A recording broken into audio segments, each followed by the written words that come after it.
Welcome to Through the Glass. Today we have Brian Baker of so many bands that I actually wrote it down. Minor Threat, Dag Nasty, Bad Religion, Beach Rats, Fake Names, and he's also been a session guy on a bunch of things you might not know about. I hope to get to that amongst other things today. Brian Baker, hi. Hi. It's nice to see you through the glass. Thank you. You're welcome. Promoting the name. Well, you were just saying when we were just getting warmed up, it's pretty novel to be staring at someone's face. Yeah, it is. It is novel. I mean, someone who's not, living in your house, or, I have about 4 friends who are, they're all. One of them is a yoga teacher, and one is a masseuse, and they're tested constantly, and they never leave their house. And you know how it's hard to define a bubble. I mean, because there's so much outside. But basically, there's a couple people that we've been to their house and they've been to ours, but that's it since last March. And so now I'm interacting with someone without a mask on, who's, no offense, outside that little bubble. And it's exciting. I mean, you're exciting enough, but just the concept is great. Because expression is so important. I mean, I've been doing a lot of work with my eyes because that's the only thing you can see now. But the whole package is really powerful. It has sort of forced people who pay attention to know just how important, just like in words, you can use a word a few different ways, and the way it's said, that's why like sometimes text message can be misconstrued. It's like, well, I didn't mean that. Well, that's what you said. Right. But facial expressions, it's the same exact thing. That's interesting. I don't know if I smile with my eyes. I guess I need to figure that out. You know what? I've turned into like a silent screen actor.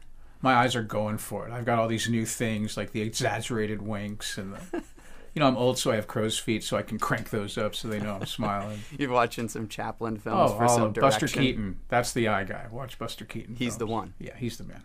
I just recently got into some old Chaplin, and I didn't realize really how amazing of an actor that guy was. He transferred into sound films at some point, and I forget the name. It's like The Magician or something.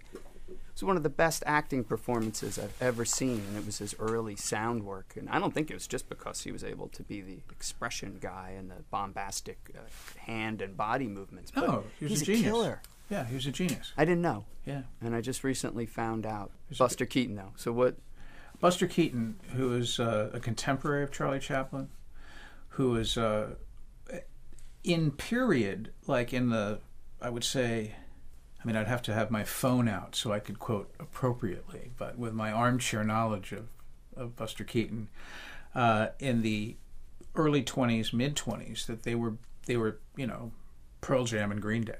Like they were, we remember more of Chaplin, but...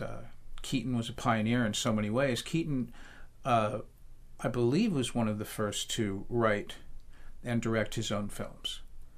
The auteur. Yeah, he was the complete package.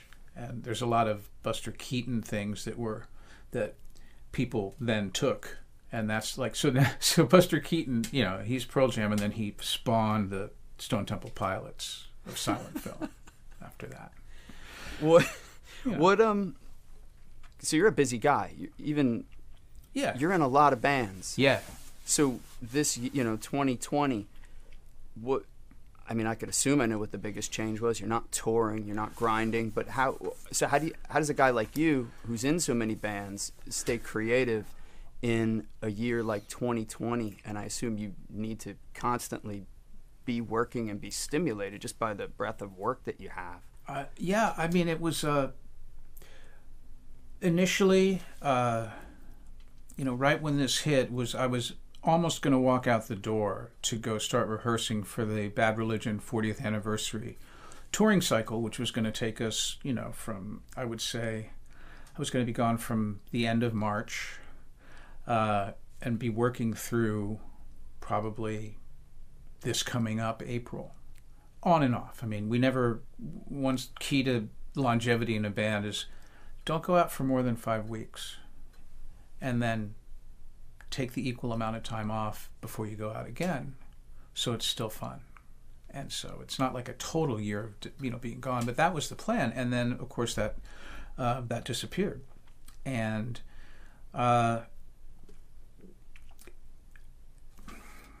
I hate to say it, but initially I think a lot of people might have felt this way, that, okay, we're locked down now. I am going to learn to speak French and Swahili. I am going to be the best vegan cook. I'm going to, I'm going to grow this garden. I'm going to start refinishing furniture. All of these, like, look at all this time I have. I finally have all this time to do stuff. And that carries you for about 6 weeks, and then you stop and you don't give a shit. And you realize that, like, I guess it's how humans cope with it. And once that initial thing stopped, I was like, okay, well, what are we going to do here? And that's coincidentally, I had the first Fake Names record was coming out in May, which we had already recorded pre-pandemic. And so I kind of had that as my first thing. Okay, well, I can work on this. And all of the stuff when a record comes out, you talk to a lot of people, and you do a lot of, you do podcasts and a lot of interviews, and both print and otherwise. And so you get kind of that energy, and that was a good thing.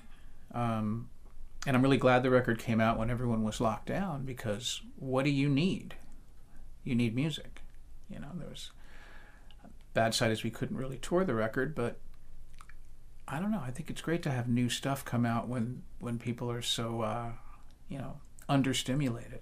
No doubt. Yeah. Were you going to play shows with Fake Names, even though the Bad Religion tour would have been going on? Well, yeah, because we have the singer is Dennis Lixon from Refused. His voice is killer. Yeah, he's great. Dude, his voice is so good.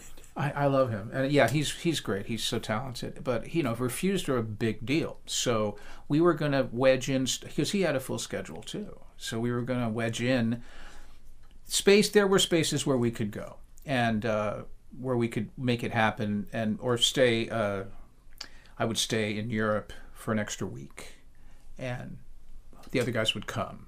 Things like that. We had ways that we had lined up to be able to tour probably 30 dates of the entire year, which of course went away with the Bad Religion 100 dates. So Bad Religion was able to pivot, though, to something I thought was pretty darn cool, despite the year we're having, doing the Decades shows, shot at the Roxy.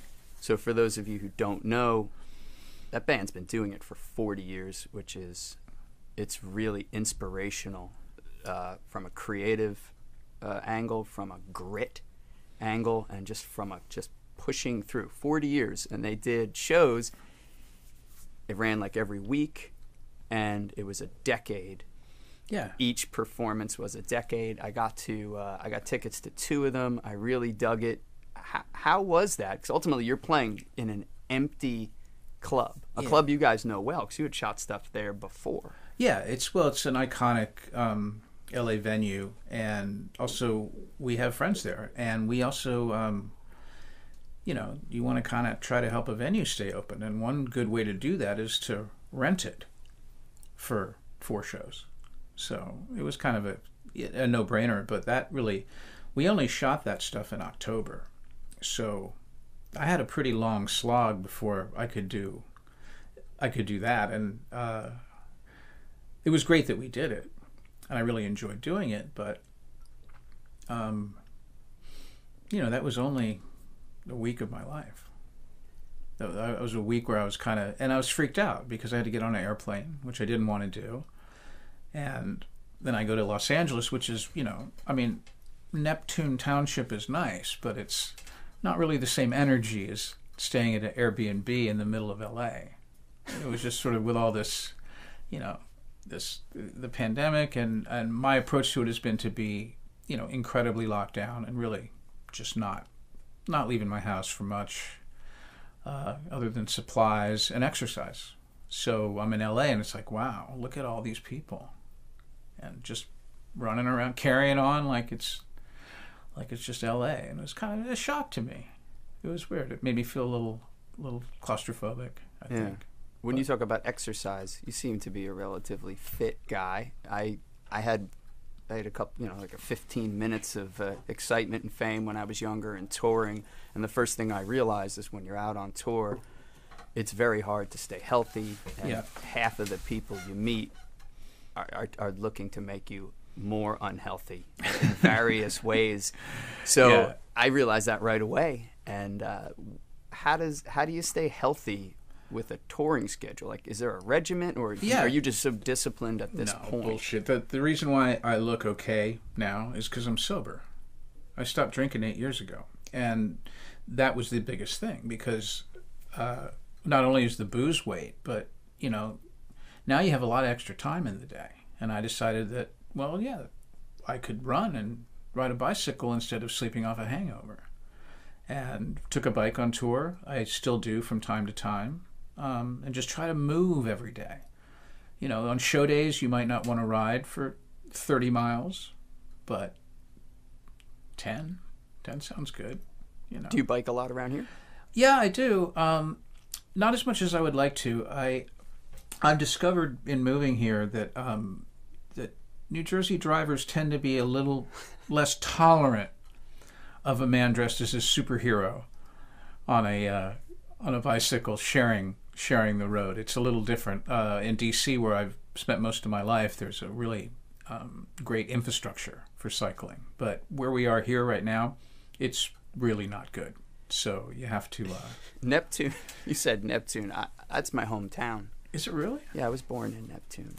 Wow. And as much as I love the town, yeah, maybe it's not exactly conducive to great cycling. I would say that, you know, even, I mean, obviously to do anything significant, you get out of town and you go out towards Cold Snack or whatever. But it's still just, there's a certain, I don't want to stereotype, but there's a certain aggression to the motoring here that maybe isn't the same as other places I've lived. So It's that Northeast anxiety. Yeah, because you live in D.C. and you think you're part of the Northeast, but you're not. You're in the South, no matter what. Yeah, it doesn't. The anxiety doesn't creep in really until you get almost in this area. This is like almost the Mason-Dixon line for anxiety. Maybe like 40 minutes south of where we are right now. We're in Asbury Park, at a recording studio. Yeah. But yeah, about 40 minutes south is where the anxiety creeps in, and then it takes you all the way through New York. Oh, boy, yeah. Connecticut. Boston. Yeah. Oh yeah, let's just keep going. It goes the whole way. But yeah, also D.C. doesn't really count because nobody really lives there. No one's from there, so there's no real driving style. It's just this sort of Parisian confusion. Like, it's different. But you're from there. I am from there. No, people live there. I mean, it is a city, but I'm saying, you know, there's always new people. It's kind of like L.A. Most of the people who live in D.C. aren't from there. They're transplants, and they bring with them their different takes on road behavior.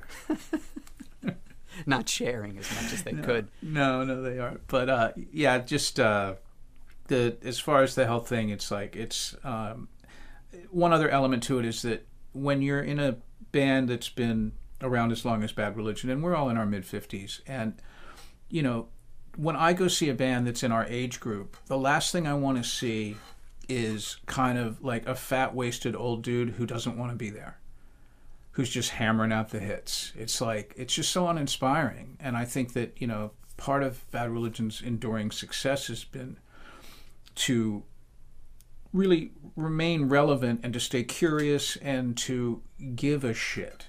And that means that when I play, I want to do a great job every time. And if I'm not in shape, I can't. And so that's just kind of like, it's part of the responsibility of the job. And maybe just a touch of vanity. Just a touch. But, you know. Well, no one would ever accuse Bad Religion of not giving a shit. I've seen you guys a slew of times. Remember City Gardens? Yeah, I'm very familiar. Out in Trenton? Yes. That's probably like the first time I saw you guys. And then just a whole bunch of times since. There's actually one show in particular, talk about giving a shit. I saw you guys in Atlantic City. I don't know, this was maybe like 5, 6, 7 years ago or something. Yeah. I thought it was an odd... Anytime I go to Atlantic City to see a show, I always feel like it's just a weird place to have a show. But, you know, you guys are huge. You guys get so much respect. You've been doing it forever. Yet, I got to be honest, that show was sparsely attended, and I was like, oh my God. Was it in a casino or something? Yeah, it was one of those casino clubs. It was the weirdest thing ever. I'm like, babe, I think we're going to get, as my wife, I was with her, I'm like, we're going to get like a private show. It's like us and like, you know, 120 people, it looked like. And you guys came out, and I don't know what it's like to be where you guys are at or just doing it for so long, that did not appear to be a factor in your give-a-shitness. And you guys killed it. And it meant more to me. It meant more to me than being at every other show, which was packed and people losing their minds. And I was just looking for a safe spot that also had access to the bathroom. Yeah. Talk about that. I assume that wasn't the only time in your entire life where maybe there was a show like that. No, but they come amazing. up. You know, it's funny. They come up and it's always in a casino. And I know why we're there is because they're paying us 5 times what we're worth. And it's just happened to me. I in recent memory, it's happened a couple times, and everyone's a casino. And it's because it's like you become entertainment in a different way than you do if you're playing a music club, a music venue, or a festival, or, the casino is sort of a great equalizer. And, but as far as performance, you do it, whether people there or not, you're doing what you're doing. I mean, it's a genuine expression of passion. And if I'm not playing as hard as I can, it doesn't sound as good to me, let alone whether anybody's in the room or not. But so I'm not, and I've never been affected by groups like when we play to 50,000 people at festivals in Europe, as we do every year. It's the same to me as playing to 100 people on a Tuesday in Atlantic City for $471,000 that someone got from their dad.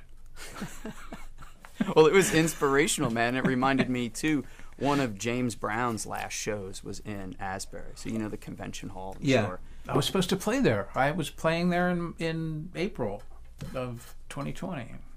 See? Right there. James Brown, The Clash.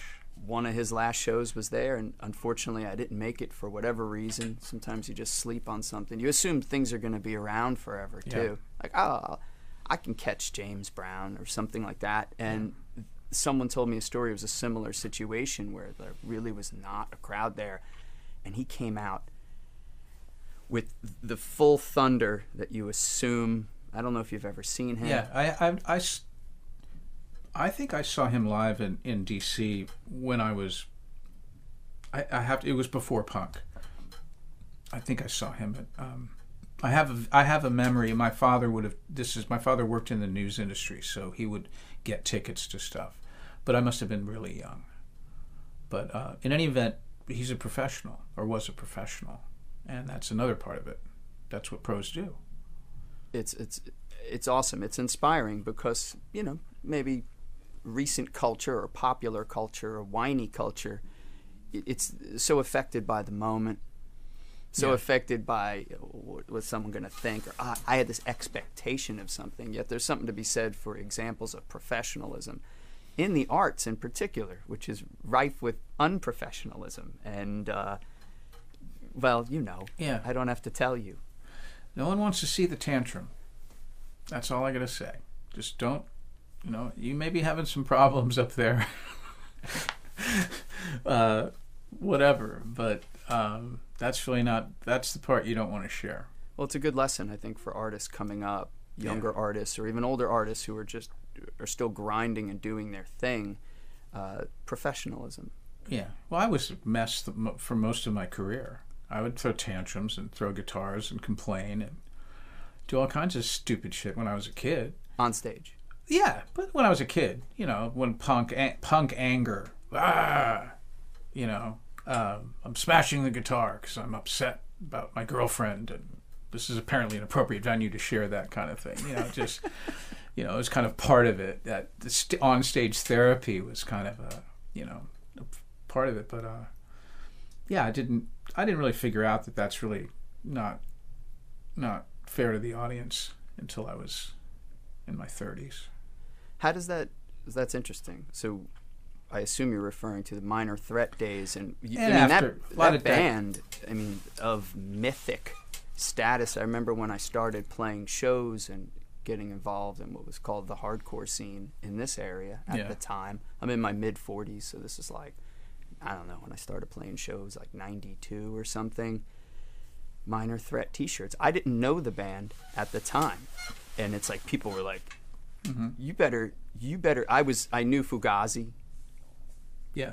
I was highly inspired by the stuff they were doing, but I didn't know further back from that. Further back from that for me was really the things that I'm embarrassed to say that I was listening to at the time. You didn't get the punk kit, and you should have been given the punk kit. And in the punk kit, you get your Black Flag and your Dead Kennedys, and your Minor Threat is a big part of it, and Circle Jerks. You get the starter pack. I got the folk starter pack from my mom, so it was a different pack. Well, I'm glad to see you did a little research. But I did a little research. I wanted to play that music. I was drawn to the energy and the performance, and I just wanted to play. So if there was a band that was like, yeah, you could try out for guitar, I didn't even care what genre it was. It could have been anything. Yeah. But then I got turned on to all that stuff and the energy. And what you guys were doing, DC was kind of like a bubble in a way, but it produced so much high quality stuff. Some areas produce a lot of art because of maybe poverty. Some areas produce a lot because of angst for this reason or another reason. What was going on amongst you and your peers and that scene that produced what appears to be so much great art and lasting art? People still talk about that. I mean, it's about, right time, right place, lightning in a bottle. A lot of it's luck and chance. But we had a really small scene, and it just kind of happened that it was so long ago and so kind of early in punk that everybody played. Everyone was in a band. That was part of the thing. There were very few people who were involved in this scene who weren't giving to it. There weren't a lot of voyeurs, and I think that's part of it. And also just very lucky. Ian Mackay was a singer in Minor Threat who started Discord Records, which is still vibrant and viable. 100%.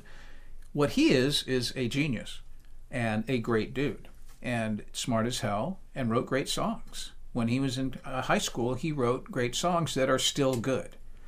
And they were fast punk songs that at the time were, we were one of the fastest bands that there was. It was this is long before, your speed metal and all what people think fast is now. And of course you listen to it and it's basically like a pony trotting. It's not really fast. But at the time it was so shocking, and it was being one of the first bands that did that. And so just the tempo was influential, but it was just because it just organically happened. And just really lucky that, he was a great writer, and a lot of other people too. There was I think he was inspiring to a lot of other people who became, equally impactful on their own. Just DC was this great little hub, and a really small scene that just has influenced so many outside of it. What was influencing you? So if you guys were pushing the boundaries of tempo and a punk style, for lack of a better term, God, I don't then know. Where were you getting that from? Or it was just sort of a natural thing? I was the baby. I was 15, and I wasn't even 5 feet tall, and I was just I was just happy to be involved. My contribution was I was learning on the job, really. I mean, I had gone punk in the summer of 1980, and by the fall I was in Minor Threat. And the reason I was in Minor Threat is because I was the only person who was punk who had an instrument, owned an instrument that wasn't in a band. When they were trying to find people for Minor Threat, it was is there anyone who's not currently playing? I'm me. And that was it. And from that point on, I was just trying to keep up. So I didn't really have as far as being a musician or contributing to the legacy that is Washington DC hardcore, I was just hanging on a coattail for the most part. That's interesting. Maybe you said there weren't many voyeurs, everyone was doing it. Maybe that was the reason for anytime I'm in a situation where there's no voyeurs and everyone's doing it, you're the competition level, even if it's not explicit, is innate. Like, you feel like, I got to step it up because that one's doing this, she's doing this, he's doing this. So maybe it was that innate competition that sort of raised the bar, because there's so much good stuff out of there. Possibly. I don't think anyone thought of it as a competition. I think it's also that punk was so new. And what we were doing was, it was kind of being made up on the fly, because this wasn't Sex Pistols punk. This wasn't, Los Angeles punk where there was, junkies and fights and all, just it was a different thing. I think that's why we're talking about it. It was just this unique thing that happened with a group of, it started out with less than 100 people. Just nuts. What brought you to New Jersey? So you have DC roots, and yeah. I'm sure you've lived... I lived in D.C. for 40 years. I lived in Los Angeles for 9 years, and at the 9th year I lived there, I joined Bad Religion in 1994, and I moved back to D.C. once I had joined Bad Religion, because the singer, Greg, lives in Ithaca, New York. And so it was clear to me that the person I was going to be working with most, who's the singer-songwriter, did not live in L.A., so I didn't have to live in L.A. anymore, because I didn't want to be there in the first place. L.A. is kind of it's a scene, and it's a big thing, but I just missed home, and I was really only there because that's where I was going to be able, trying to work. And when I joined Bad Religion, I'm like, okay, well, I can just go back to where I'm from. And my wife, who I met after I moved back to D.C., is from Ocean Township. She grew up in Colonial Terrace, and though none of her family lived here anymore, this became our beach. So in D.C., when you go to a beach, and this is, we got married in 2004, when you go to the beach in D.C., you usually go to Rehoboth or Ocean City, Maryland. And for us, it was always Asbury or just the shore here. Sometimes we'd go, get a B&B in Spring Lake. Sometimes it was always around this area. That was our beach. So we've been coming here and meeting people. And so I had a lot of friends, who were living in this area anyway. And I would say it was probably about 2013 when I said, you know what? We should just get something here. We should move here, because this place is about to blow up, and it's still cheap, and I can't understand how it's possible to be this cheap and be able to be in Brooklyn in 55 minutes. But before anyone else finds out, we need to get here. And that was in 2013, and so in 2016, way too late, having missed the boat, we went in anyway. I mean, it's better late than never. It's like, I wish I'd bought Apple stock at $77. It's one of those things. Yeah. It was a little bit of a secret. I mean, well, when you get up, when you fly into Newark Airport. Yeah. And you're like, oh, this is Jersey? And you're smelling Newark, you're smelling Elizabeth, and you're getting those wonderful chemical aromas. Yeah, but in a way, it was helpful. It kept people... I think so. But, it was also the catalyst that we had. The Bouncing Souls live here. And I toured with those guys a lot.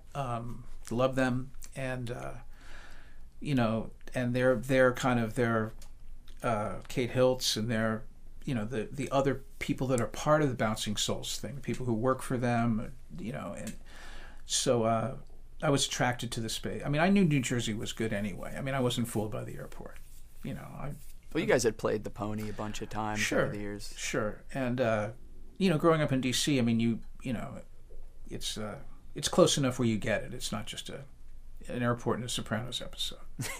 It's not what it is. So yeah, we came in 2016. We bought a house, and initially we were going to keep the place in D.C. But I don't know if you're familiar with what else happened in 2016 in D.C. But I was like, I don't want to live in D.C. right now. I think we should just move up to Neptune, which is where we live. Because I really don't want to be surrounded by these people for the next 4 years. And I've lived my life in D.C. I know how the tone of the city changes depending on who's in power. Having lived through all of it, Reagan, and Bush, and it's just like DC was just getting to not be any fun and too many people, and so I'm like, let's just really do it. Let's move up, and we have.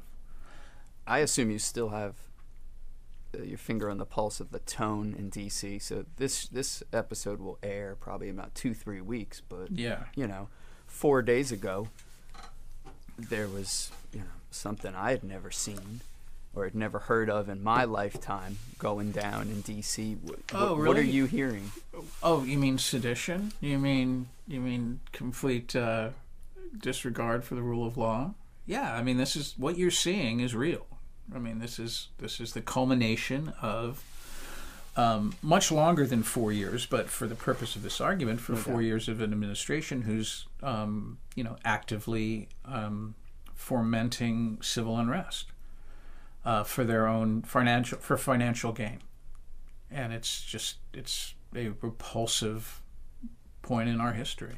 But you certainly could see it coming, and I hope by the time that this podcast comes out that we've cleaned the mess up a little bit as far as at least getting a lot of the people who were participating in this attack on the U.S. Capitol, getting them in jail would be nice.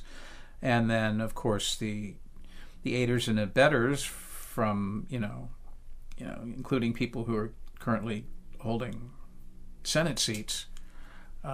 Hopefully, we'll have enough information on these people that they may not be governing anymore. And obviously, we have the transition to an administration that's sane, which isn't going to hurt us at all. But it's just a terrible time. It's overwhelming. It's a little overwhelming. Yeah, I'm hearing just from friends how they're describing just their day the last few days. Like, I'm hearing more adjectives that sound like panic attacks than I've ever heard in my entire life from my friends. And I was talking about it with my wife. I mean, the whole country's talking about it, of course. It's really unsettling. Yeah.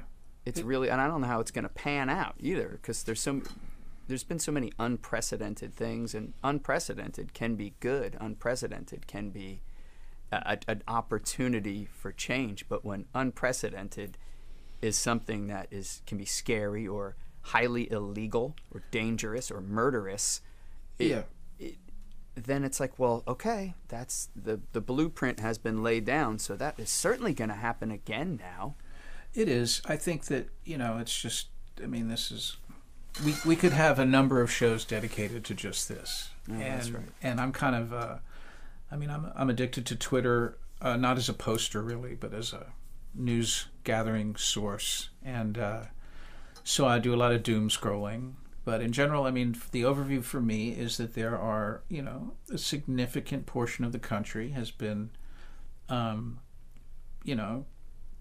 brainwashed through this social media feedback loop situation. And a lot of people honestly believe that, the Democratic Party is made up of people who eat children in the basements of pizza restaurants.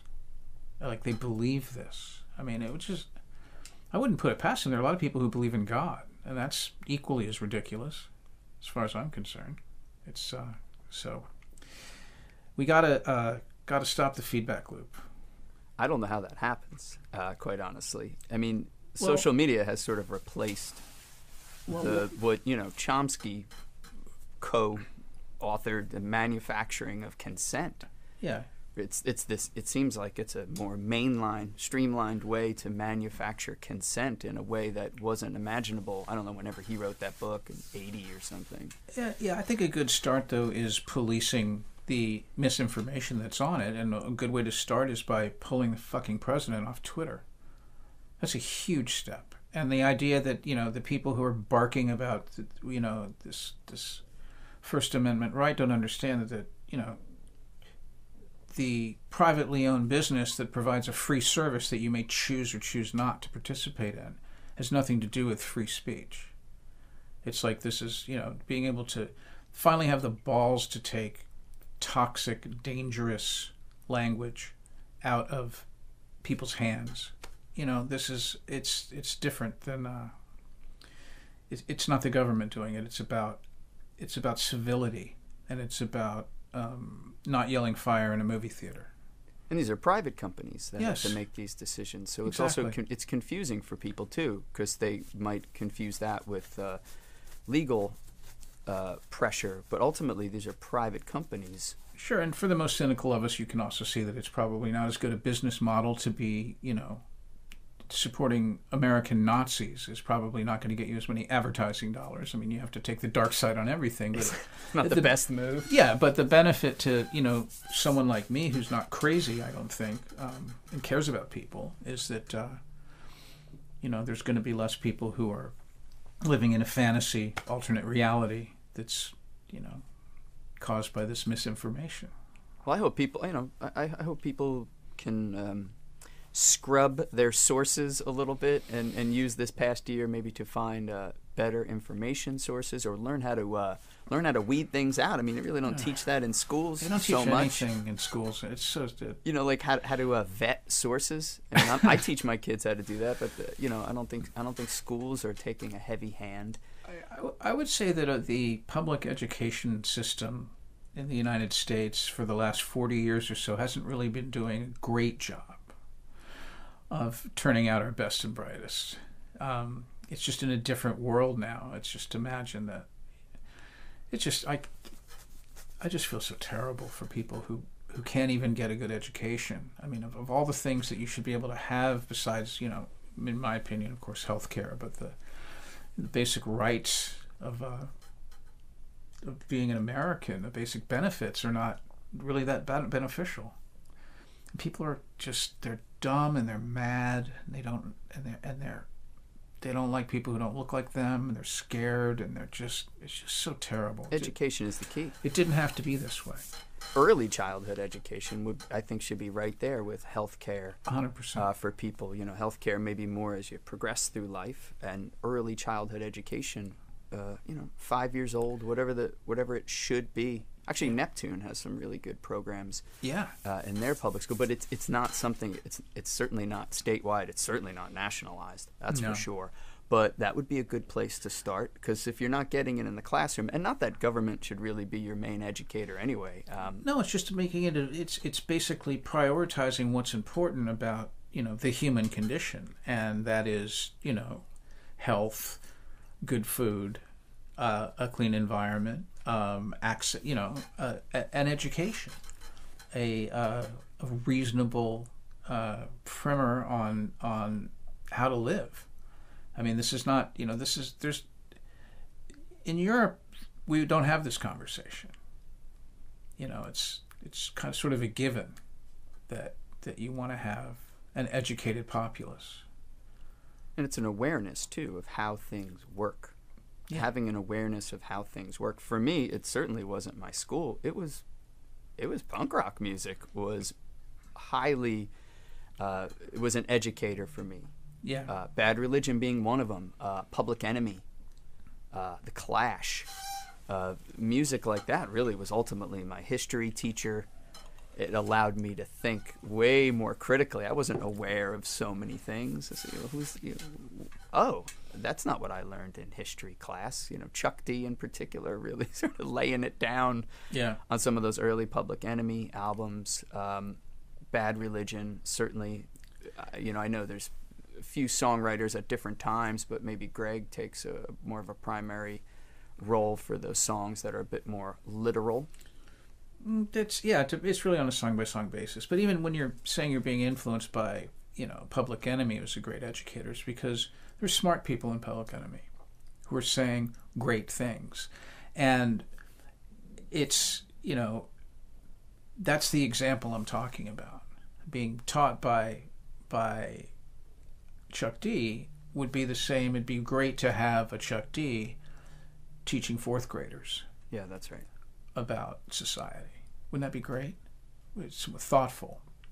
I love that guy. Yeah, but it's just, you know, I'm a punk rock guitar player, so I'm really not, you know, this whole like, I'm going to share my public policy and the answers to all our questions is really, you know, take it with a grain of salt. I mean, I I don't really know shit, but I just know that what we do have isn't working, and we can see this more clearly now than ever before. That's absolutely right. There's I learned a few things about you that I didn't know. This is a good book. What's everybody. my favorite color? Oh, well, it's black, red, and white. Blue. Blue. The answer is blue. The color correction is off on this camera. It's actually blue. I was testing him. Learned a few interesting factoids in this book. Do what you want, which is a good segue. Ultimately, yes, do what you want. You know, but take the information, think critically, but ultimately, do what you want, but don't hurt anybody. Yeah, no. Too badly. Too badly. Yeah. So you were working at a rehearsal studio. Yes. When you were approached to try out for Bad Religion, and the best part about that story for me was that it was like a week or so after you were asked to join REM as a touring man. I'm a huge REM fan. Sorry, everybody. No, I am too. They're awesome. They're awesome. I get a lot of flack for that. All right, good. Yeah, no, Life's Rich Pageant is one of my favorite records. I mean, it was, people need to... Peter Buck. Come on. Come on. Peter Buck. But that's amazing. So how do you turn down an REM tour? Well... How does that work? It just was easy for me because the REM tour was an incredible opportunity and a great stepping stone to further my career as a musician. You know, that's a really good thing on your resume, to be a, auxiliary performer. But Bad Religion was to be a band member. And even though Bad Religion were, is such a, the status of Bad Religion is certainly, even at the time was, we were ants compared to these giants. I kind of just I was thinking about long term, but also I was thinking about what my strengths were. And I really just thought that I should go with what I know. And I was very lucky to be in Minor Threat at the right place at the right time. And then I was in a number of other punk bands, and I'd been on a major label with this metal band, Junkyard, this sort of southern rock and roll metal band. And I'd really kind of learned a whole lot about the music industry and how things work. And one thing you should do is do the thing that you're good at, that you like the best. And never stop. And try not to stop. Yeah. So it was easy for me, the opportunity. I mean, if, I don't know what my life would have been like had I taken the REM gig. I mean, I'm sure that might have turned into other things too. But at the time, it just was, I think that what looked to be the less exciting thing was the right thing. It's nice to hear that you are a fan. Oh, they're great. Yeah, no, I don't, I mean, it's, and also, like, how did I get that? How did I get that tryout? Because Stipe is friends with Ian MacKaye. That's what I was going to ask Ness. So how does that even come together? It was a couple things that Scott Litt, who's a producer. Great producer. Yeah. He worked in the rehearsal studio with other bands. Like, it was a LA upscale rehearsal studio. So you would have, like, Danzig in one room and,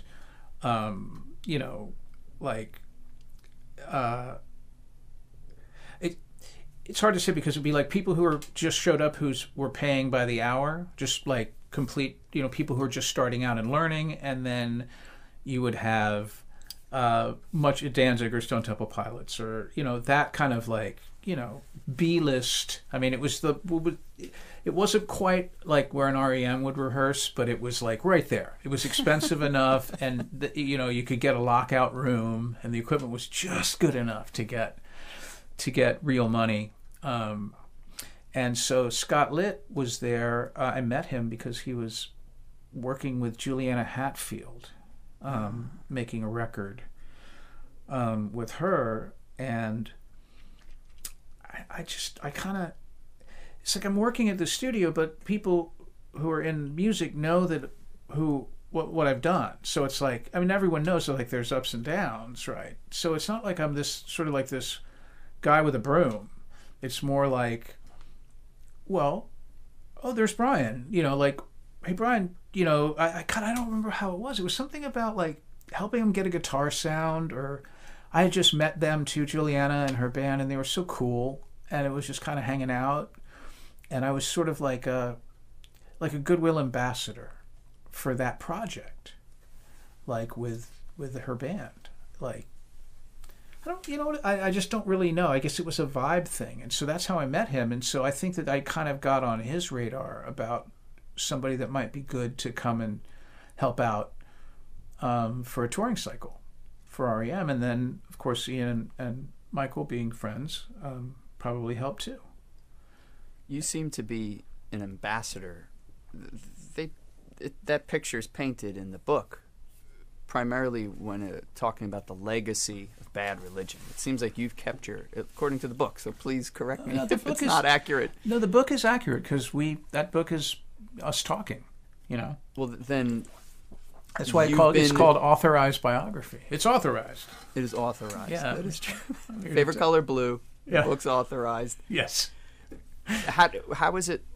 What does it mean to be sort of the ambassador of the legacy of a band like Bad Religion? Like, there's some quotes in there where you're talking about, you know, how important it is to everything's looking right, sounding right over a long period of history, and maybe that's not everyone's focus, but it seems to be your focus. Where does that come from? Like, is that a personality thing, or is that guess so. Job came to you? How does it work? I curate everything, and I mean, it's just, I don't know, it's part of my personality, just the way I am, and I want to do everything right. You know, I mean, I'll read directions all the way through, and then start to build the piece of furniture. And if something doesn't quite fit, I don't jam it in. I take it out and figure out why it doesn't fit. That's just my personality. And so, in looking at something like Bad Religion, which is, you know, these guys did all of this groundwork, I kind of just, like many things in my career, I just kind of cruised in right when it was really happening. Like with Bad Religion. 93-ish? 94. So they're already in tour buses, and they've already, you know, they were really big in Europe, which I didn't know. I mean, I knew that they were a big punk band who were very popular in Los Angeles. But I had no idea how much work that they had put in, and the profile of Bad Religion on a global scale. And so I kind of, you know, I breezed in right at the right time, and just realized it took a while. I mean, when I came in, I was still young enough to not really get the gravity of it, or even in my life, you know, I was still just kind of, I mean, 94, you know, I'm 29, and so through being in Bad Religion, you know, for the last 26 years, it's really the curator in me really only has come out in like the last 15, going like, Jesus, look at this work, and look at this, how legendary this band is. And I feel okay saying it, because it wasn't my band. I mean, it's my band, but it's not my band. You don't feel like you're being arrogant if you're bragging about... No, because I was a fan before, and also they did all the hard shit. Like, I just kind of cruised in. So I'm not hesitant to say that it's a legendary band, and it is because of Brett and Greg, because of the songs they wrote that are still good. They wrote good songs, and they're still good. Very simple. That's a simple program. Real good. So what does it mean on a granular level? Like, what is curating a legacy of something that's so huge? As simple as this, is, you know, what can I do? What we've touched on it in this talk. Try to be good every time you play. Care about what's going on. Do not, you know, don't phone it in. Keep it exciting. I mean, that's another thing, is you know, it's just, I'm still really excited about being in a band. The idea of this travel is never boring to me. It's exciting, and I had this great opportunity, because when I was first in the band, and as I said, I got sober 8 years ago, so I did all of this great traveling as a different kind of person, and then now I'm at 8 years ago, I go, oh my God, well, this isn't really the 50th time I've played in Paris. This can now be the first time I'm playing in Paris, and I'm not going to miss anything. Like, I'm just devouring these experiences now because I get to live them again with a whole new perspective. And also I realize how insanely lucky I am and how, what a great opportunity. This is called living a life. And I think that translates to the Bad Religion thing. It's like I'm trying to put that passion, on the stage too. And all of us are. It's, there's no holdouts here. I think that's a big deal. It is a big deal. One of the records, I like a lot of Bad Religions for albums for a lot of different reasons. Some are good. Yeah, they're not all great, but some are. Hey, you said that. I certainly did. You said that's authorized. Yeah, and the ones that are bad, I'm on. Well, one album in particular, The Gray Race, it's one of my favorite albums. Good. The song, it's pretty fucking perfect as far as a Bad Religion album goes. But the production on it in particular, yeah, it just has so much oomph around it. And Rick Ocasek produced that. Now, for those who don't know, Rick Ocasek is, I think, one of the greatest producers of all time. Was in a little band called The Cars, which I don't know how that band's legacy holds up, but it's one of those bands that most people are like, oh yeah, The Cars, and they could think of one or two songs, but I guarantee you, I could play you 12 songs in a row. Yeah. Oh yeah, oh yeah, oh. They were one of those bands that wrote so many hits, and Rick Ocasek pivoting from one of the best songwriting bands ever into producing and making so many cool albums. I think about that first Weezer record. Yeah. And he produced The Gray Race. And in Bad the Brains. book, it talks... What's that? And Bad Brains. He produced Rock for Light. So there's a little history there. I mean, Rick was a complete artist and interested in everything. So it's part of why he was so good. Well, you guys started working together. I mean, he started... Yeah. I mean, I don't know what the right term is. Hiring you for sessions, or just how did your relationship with him sort of grow from just, hey, we're doing this album? I met him during the Gray Race, obviously, and then we just got along really well, and he liked the way I played, and so he had me play on next time he did a solo record, he had me play. I was part of his band. Oh my gosh, that must have been amazing. And so we made this record, and we toured we played shows. We might have played the Pony. It's possible. Shame on me for not seeing Rick Ocasek at the Pony. And also just, if it was very helpful in my career, it's that having someone like Rick think that you're good and telling other people that is nice, whether it's true or not. Who cares? Who cares? But yeah, it was it was a big thing. And he was such a sweet man and a great dude, and I do miss him.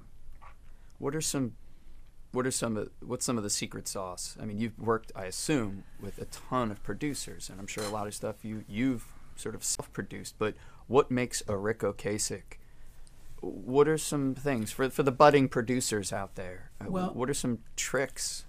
God, it's hard. I mean, to that's say. such a cheesy word. No, you know what it is? It's really about bedside manner is a big part of it. Rick was mellow, and if you don't say a lot, when you do say something, it matters.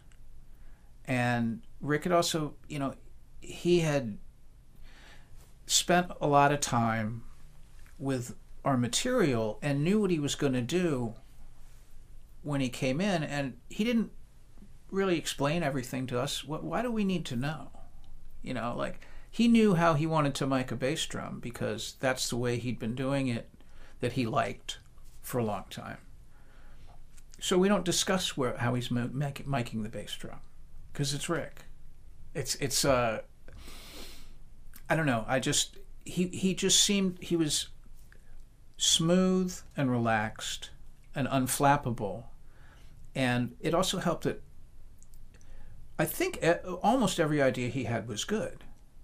I mean, I can't recall, but there are certainly things that were suggested that we didn't do, or I would, I'm going to play it my way, because, that kind of stuff, because everyone does that.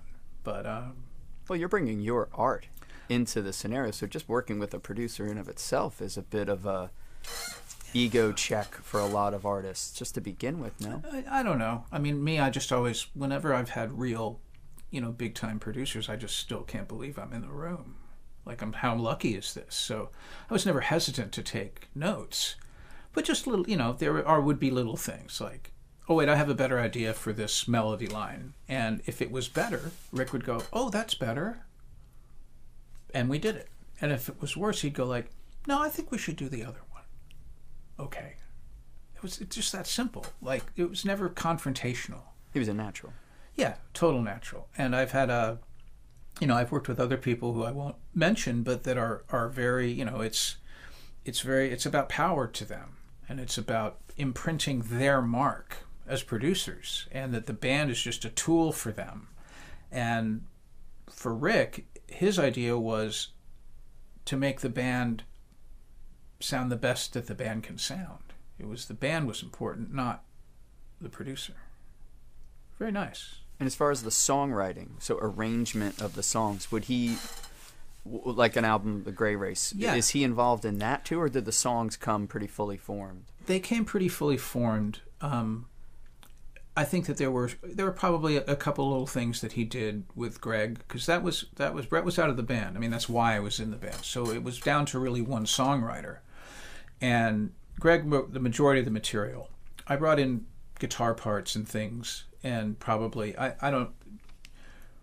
had something to do with maybe 4 or 5 songs. I don't know how many songs were on the record, maybe 14. I don't know, but I was like, it wasn't like I was a co-writer. It was just a guy. I'm like, hey, check out this cool riff.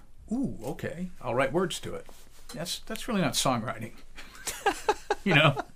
Despite what some people think. But I think one of the reasons Rick was attracted to us is because, Greg was such a great songwriter. He didn't need a lot of help. So even if there were little arrangement things, it would be, do this twice instead of 3 times. It would be, that part's terrible. Here, check this out. Give me a piano. Let me show you what I'm thinking. I mean, he was never like that. He is a great songwriter and a good writer in general. I'm reading Population Wars right now. Oh, yeah. Interesting book. I assume it just comes from him being an educator and lecturing and always, I guess, trying to keep people from nodding off and from spacing out. So keeping it as direct, as concise, that has to follow through to his songwriting. He's just a passionate academic, and he's a passionate songwriter, and he's a smart guy. And he's very talented. I mean, these are all just, that's what it is with him. What's the key to your success? Well, in his case, he's very good at doing things, and he cares about it. He cares about people. It's just, what do you know? That works. How did you guys how did the relationship with Pearl Jam, how did that happen? Because I know Eddie Vedder was on some stuff on Recipe for Hate. Eddie sang on a song on Recipe for Hate, but I think it was just that those guys were fans of Bad Religion. And they, I mean, I wasn't there for it, but I know that that Eddie was a big Bad Religion fan, and that had become friends with the band over time, as these things happen. And he sang on that. He sang on the song on Recipe for Hate called "Watch It Die." And when I joined the band, I think it was '95 was the first time that Pearl Jam asked us to tour with them, and that's just common. I mean, that's the thing. When Bad Religion, we choose who we take out, and we usually want to take out a band that we really like, that we think more people should see. That's kind of, that's sort of a punk ethic, but it's, that's Pearl Jam too. They were, certainly an anti-corporate situation. That band got big because they were good. Oh, no doubt. It wasn't about some plotting. It wasn't a plan. It wasn't a boy band. So that was very, that's what you do. And you toured with them several times. Yeah. I know that 2 of the dates where they closed out the Spectrum. Yeah. You guys were the opener for, it was like 4 dates. You were the opener for 2. What were those shows like? Do you remember closing out the Spectrum? Yeah, I do, actually. I do. Can you tell me about that? Yeah, because that's the last time we played with them, those couple of shows. So it was, I mean, I'm a huge fan too. So I'm playing with these. I mean, these guys are my friends, but also I really like their music, and they have, now they have almost sort of this Grateful Dead type of following, except for they're good and the Grateful Dead aren't. But this people who follow them for shows and shows and shows, these communities that build around Pearl Jam, and that's why they've managed to stay so huge, is that there's so many people who Pearl Jam is their thing.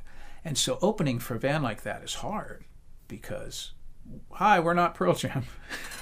I assume though they're very they're genteel, they're kind fans. They're gracious, but yeah, it's it's when you're doing that kind of show in an arena, and you're the opening act. It's really it defines warming up. I mean, you're really it's hard. It's like it's so much fun, and I really have such respect for the venue and the situation. But I'd much rather play the Stone Pony to 1,000 people who are just that we're their Pearl Jam.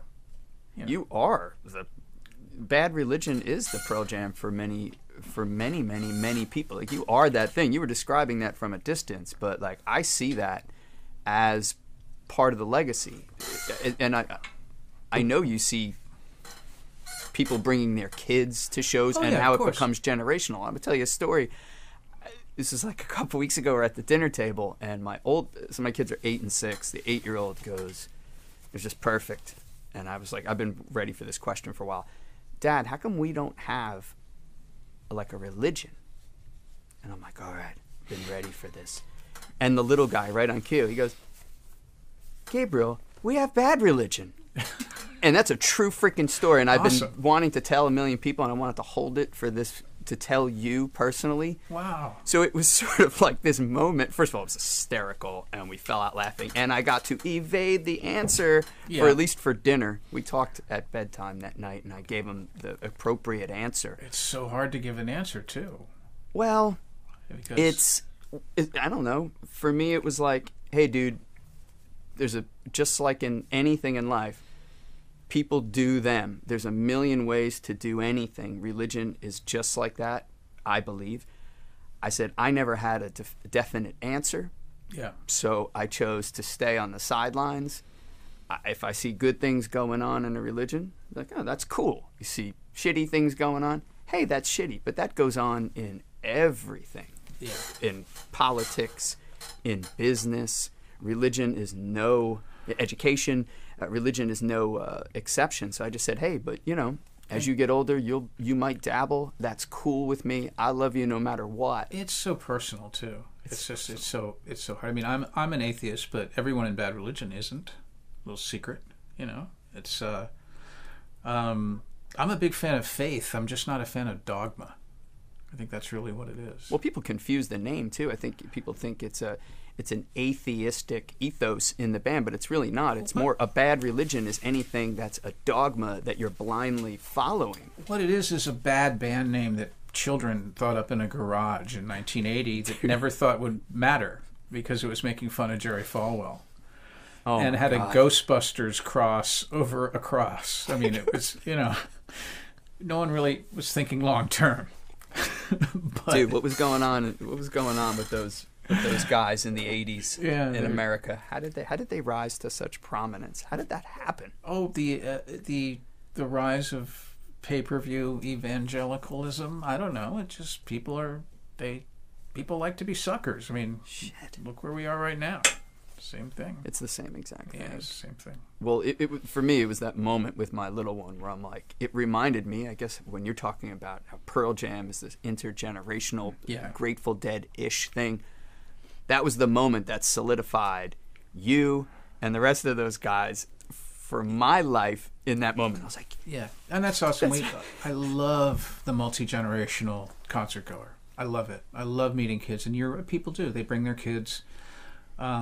And it's so cool. Punk has been around for a really long time now, and it is a viable genre. It's flipping through at the record stores, jazz, classical, blues, punk, rock, country. You know, it's a real thing. It's just got its own little binder now. Yeah. And just how cool that is, that it's, gotten to be this thing. And it was invented 50 years ago. I mean, this is a really new, when you think of, in a geological sense, it's sort of a new expression. It came up pretty much like what, with disco? Did they both kind of like bust through in the geological I guess era? So, but I don't really think somehow I just don't think disco had the legs, And I mean, who knows? I mean, the newer things that have come past punk, that electronic music and stuff. I guess the test isn't there because it hasn't existed long enough to have the father-son picnic in the same way. So we'll see if that has the same impact. But I don't know. I think also there's something to be said about that. Punk is folk music, especially when it's good. And that's, a little different than ambient or just dance music. That's a great point. Yeah. Punk is folk music. Yeah.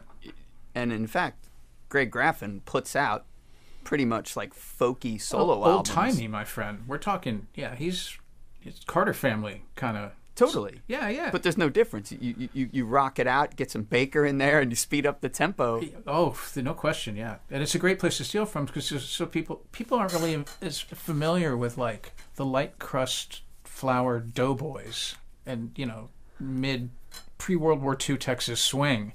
If you're going to steal from something hard to find. You heard it here, right? You've got a lot of influences, but the music you've played, the bands you've been in, and I'm not trying to put you in a box here, so check me if I need to be checked. But you've stayed, you use this phrase for in your lane. Yeah. Even though you're listening to a lot, I was kind of surprised to hear you talk about like being, a big fan of REM and Peter Buck. But you have stayed in your lane. Is that just sort of part like a personality thing, or just?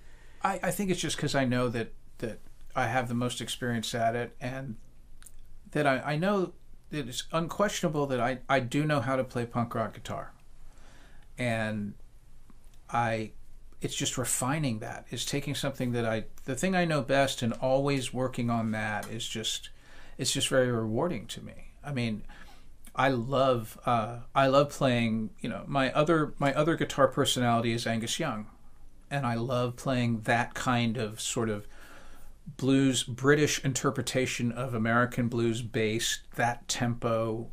Angus Young and Billy Gibbons are two of my absolute favorite guitar players, but I would never be good enough at that to be in a real band doing it. I love playing it in my basement, but I know I was in a real band doing it, and we weren't good enough in the 80s. I've done it, and I just get real satisfaction out of trying to be the best at something.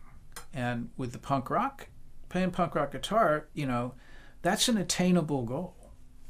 And I don't have the talent or the experience to be able to work outside of genres in the same way.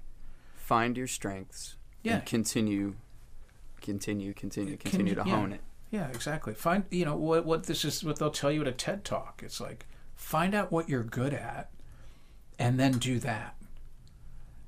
That's the key to success. Like, emotionally, in business, I guess financially, but that's really not, it's really not in play in punk in the same way, but it's, that's the key to being happy. And I really think it's true. At least for me it is. Sage words. I really appreciate you taking time, coming on the show. Brian Baker, thanks, man. Hey, it was just down the street. And I'm going to go to Del Ponte's and get something to take home afterwards. Oh, shout out to Del Ponte's. Oh, God, Jesus. It's the highest level. It's, via Brooklyn, too. So those are all Brooklyn people. To have the privilege of having Del Ponte's Bakery here, 7 minutes from my house, is just, you can't really put a price on that. Especially if you're like my wife and I, who are rewatching every episode of The Great British Baking Show in lockdown. We know who wins season 6, and we're watching season 6 again from the beginning. It's so great. Thank you, Brian Baker, for taking time. Let's give one more. Shout out to Del Ponte's in Bradley Beach. It's the best. Yeah. You're the best, man. I appreciate you coming on. Thank you. My pleasure, Michael. Thank you for having me.